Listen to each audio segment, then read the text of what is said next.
My name is Dr. Anthony Levatino. I'm a practicing obstetrician gynecologist, and I performed over 1,200 abortions. Today I'm going to describe a first trimester medical abortion. This is a procedure in which the mother swallows pills in order to terminate her baby, and it is performed up to the 10th week of pregnancy. The procedure involves 2 steps. Step 1. At the abortion clinic or doctor's office, the woman takes pills which contain mifepristone, also called RU46. RU46 blocks the action of a hormone called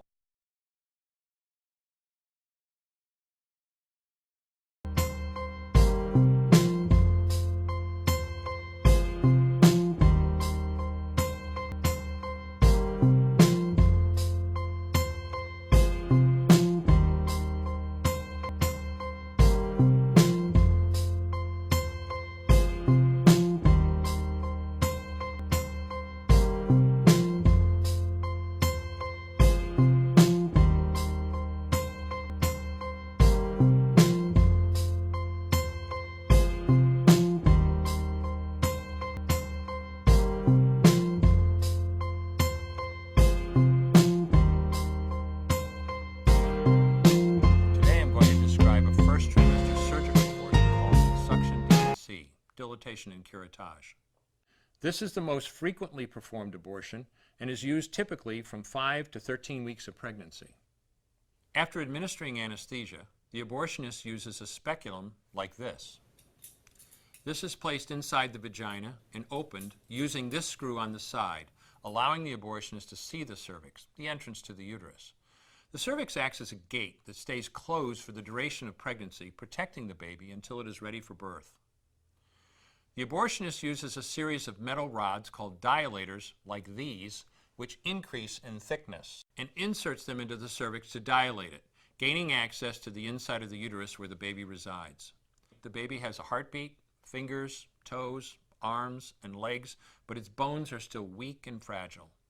The abortionist takes a suction catheter like this one. This is a 14 French suction catheter. It's clear plastic, about 9 inches long, and it has a hole through the center. It is inserted through the cervix into the uterus. The suction machine is then turned on with a force 10 to 20 times more powerful than your household vacuum cleaner.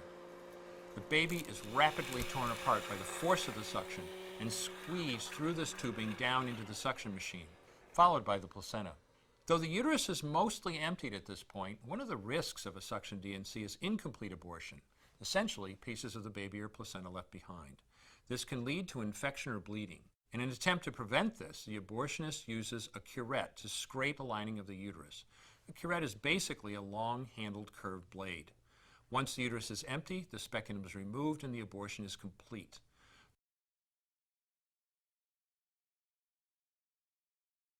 Today I'm going to describe a second trimester surgical abortion called dilatation and evacuation, or D&E.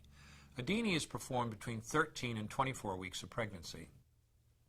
After administering anesthesia, the abortionist uses a weighted speculum, like this one, that opens the vagina widely. Because second trimester babies are so large, this greater access facilitates a late-term abortion.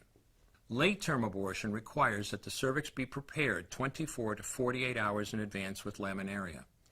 Laminaria is a type of sterilized seaweed that absorbs water over 8 to 12 hours and swells to several times its original diameter. Once removed, metal dilators can be used to further open the cervix as needed. Once the cervix has been stretched open, the suction tube is placed inside. A baby at 20 weeks gestation is as big as the length of my hand, from head to rump, not counting the legs. The suction machine is turned on, and pale yellow amniotic fluid surrounding the baby is suctioned out through the catheters. With babies this big, they don't fit through catheters this size. The baby's bones and skull are too strong to be torn apart by suction alone. This is a Sofer clamp.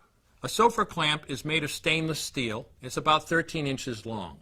The business end is about 2.5 inches long and 1/2 inch wide, and there are rows of sharp teeth. This is a grasping instrument. When it gets a hold of something, it does not let go. The abortionist uses this clamp to grasp an arm or leg.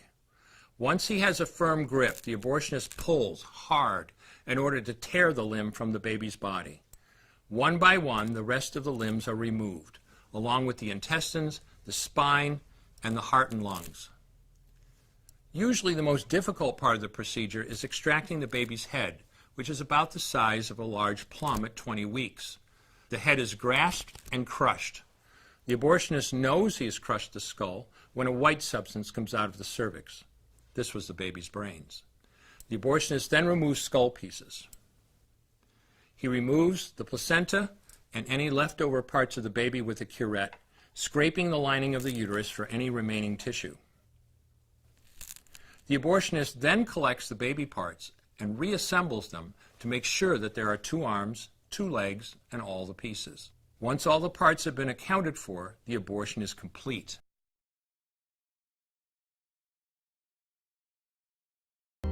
Today I'm going to describe a 3rd trimester induced abortion, which is performed at 25 weeks to term. At this point, the baby is almost fully developed and viable, meaning he or she could survive outside the womb if the mother were to go into labor prematurely. Because the baby is so large and developed, this procedure takes 3 or 4 days to complete. On day 1, the abortionist uses a large needle to inject a drug called digoxin.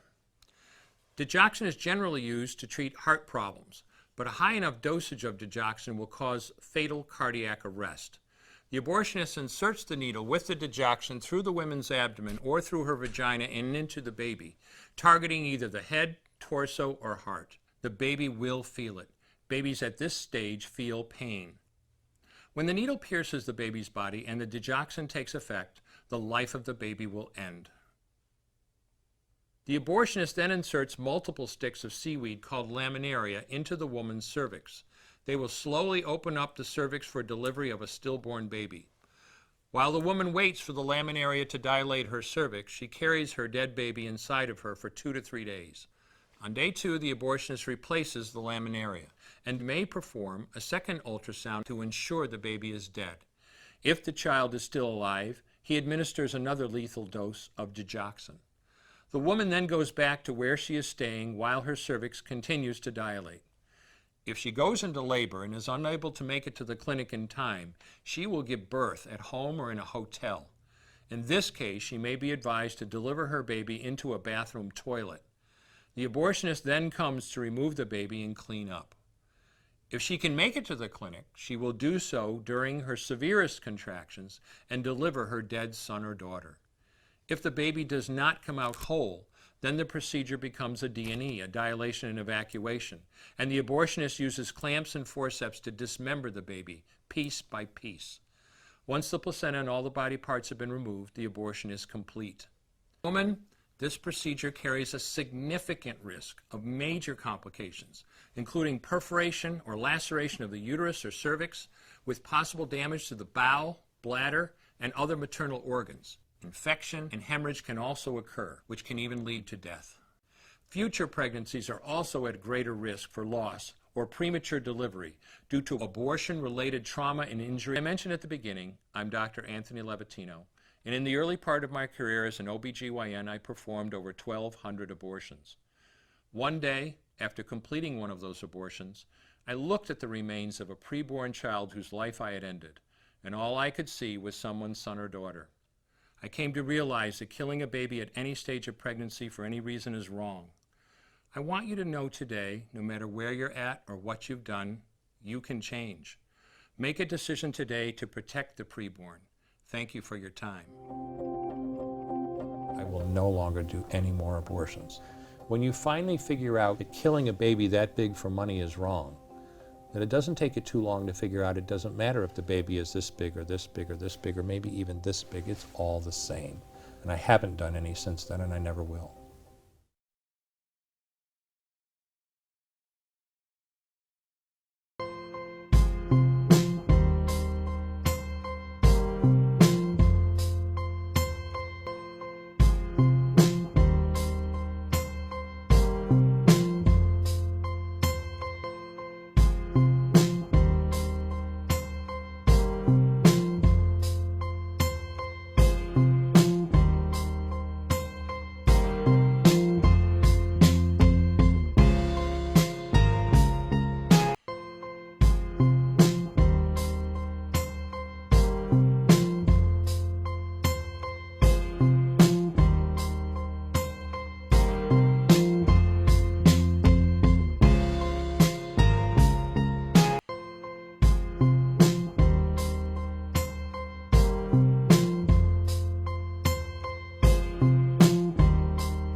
中，我深知道我的一生在你手中，一生在你手中，我深知道我的一生在你手中。